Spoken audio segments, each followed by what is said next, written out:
A gente continua a falar, portanto, sobre a Semana do Patrimônio Histórico do Brasil. Você sabia que em Curitiba está um dos museus mais procurados aqui do país? O Museu do Holocausto é o primeiro do Brasil a guardar e recordar a memória das vítimas do assassinato em massa de cerca de 6 milhões de judeus durante a Segunda Guerra Mundial. O maior genocídio do século XX foi realizado por meio de um programa sistemático de extermínio étnico patrocinado pelo Estado nazista e liderado por Adolf Hitler. No museu em Curitiba, tudo o que está exposto conta um pouco desta história e a gente vai acompanhar agora. Essas gavetas contam a história de pessoas que viveram o Holocausto. Enquanto algumas se abrem, revelando suas histórias de resistência, outras estão para sempre trancadas, representando os milhões de nomes e histórias que foram silenciadas durante o maior genocídio da história.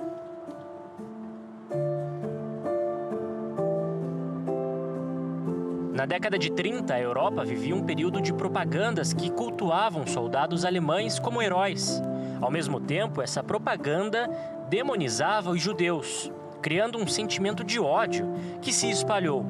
O nazismo não foi obra de apenas um homem. A propaganda nazista foi uma ferramenta muito importante para gerar uma participação de milhares e milhares de pessoas, porque afinal um extermínio em massa de uma população não é realizado pela vontade de uma pessoa ou de meia dúzia de pessoas, né? Há uma construção social desse genocídio que começa com coisas que parecem, né, a gente pensando em relação a um grande genocídio, a gente imagina aquelas imagens de campo de concentração, mas a gente tem que entender que o campo de concentração, as câmaras de gás, os fuzilamentos, eles só foram possíveis porque houve toda uma construção histórica por trás que começa com pequenos atos de preconceito. O propósito do museu é muito mais profundo do que mostrar o horror. É aqui que descobrimos a resistência do povo judeu. Mesmo nos guetos, onde eram submetidos a condições desumanas, eles criaram escolas clandestinas e jornais, lutando para manter a dignidade e a cultura viva.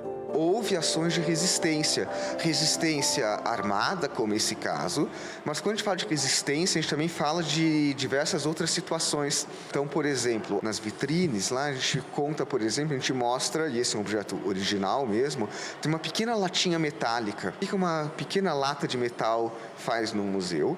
Era uma lata originalmente de remédios, mas ela foi usada, na época, uma moça jovem chamada Wanda Bandula, que ela contrabandeava clandestinamente, ela trazia manteiga para dentro do gueto. E ela trazendo manteiga numa pequena latinha, contrabandeando ilegalmente, ela também estava resistindo, né? Então a gente mostra muito essas histórias pela perspectiva dessas pessoas, o que elas estavam fazendo, né? Afinal, elas não estavam simplesmente sendo objeto da ação de outros, né? No caso dos seus algozes, dos perpetradores do Holocausto. A ideia é tratar de Holocausto, desse genocídio, não de uma forma massificada, de números, mas sim contando histórias de pessoas comuns que passaram por esse período, né? Isso que a gente chama de personificação, é falar das histórias de vida dessas pessoas, de cada uma delas, né? Dessas pessoas,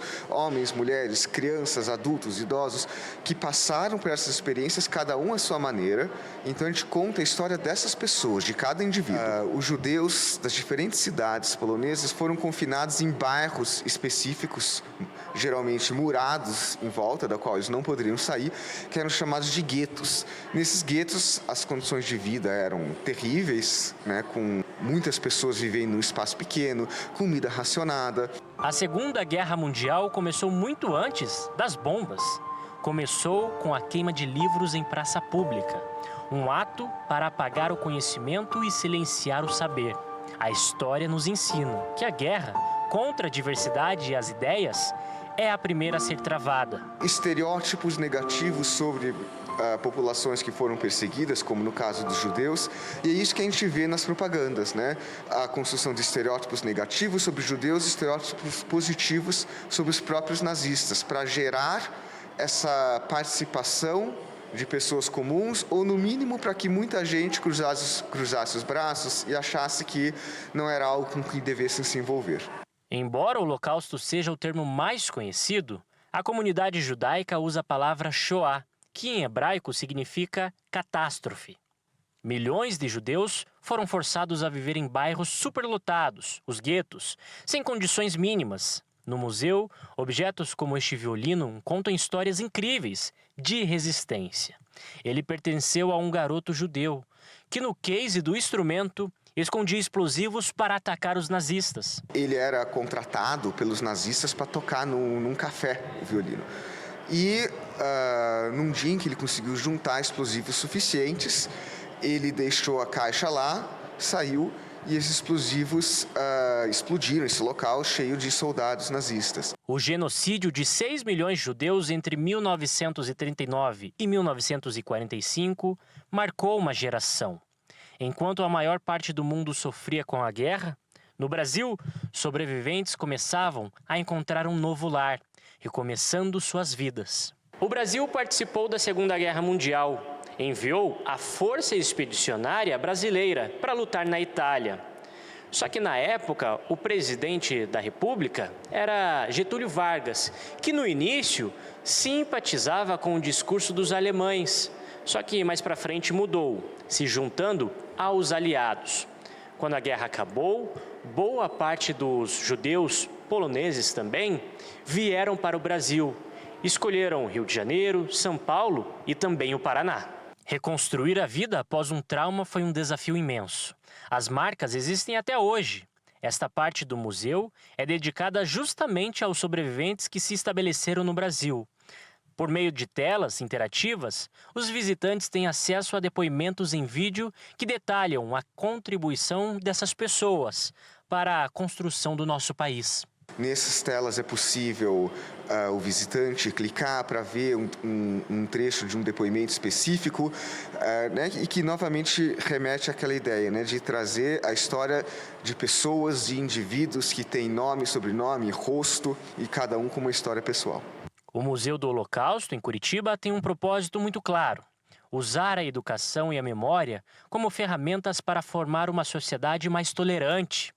É um alerta constante para que os erros do passado não se repitam e para que os valores como respeito, tolerância e diversidade sejam sempre prioridade. A ideia do Museu do Holocausto é, a partir desses eventos históricos, pensar questões contemporâneas, como o racismo, como a intolerância religiosa, como o autoritarismo, como a LGBTfobia, né? Então, pensar sobre as mazelas contemporâneas, que o conhecimento que a gente consegue adquirir sobre o passado nos ajuda a entender e a agir sobre questões que ainda nos afligem no presente.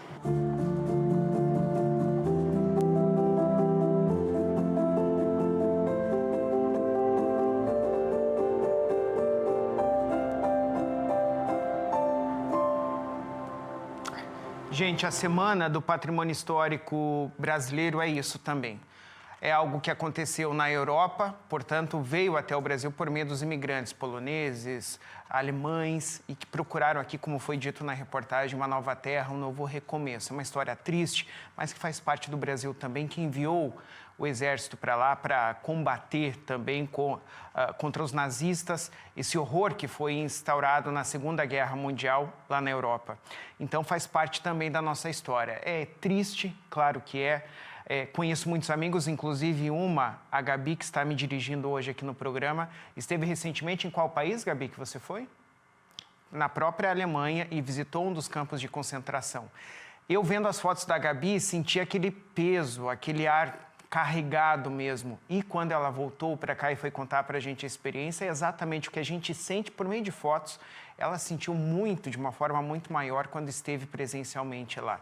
É de fato algo que é triste, mas faz parte da nossa história também.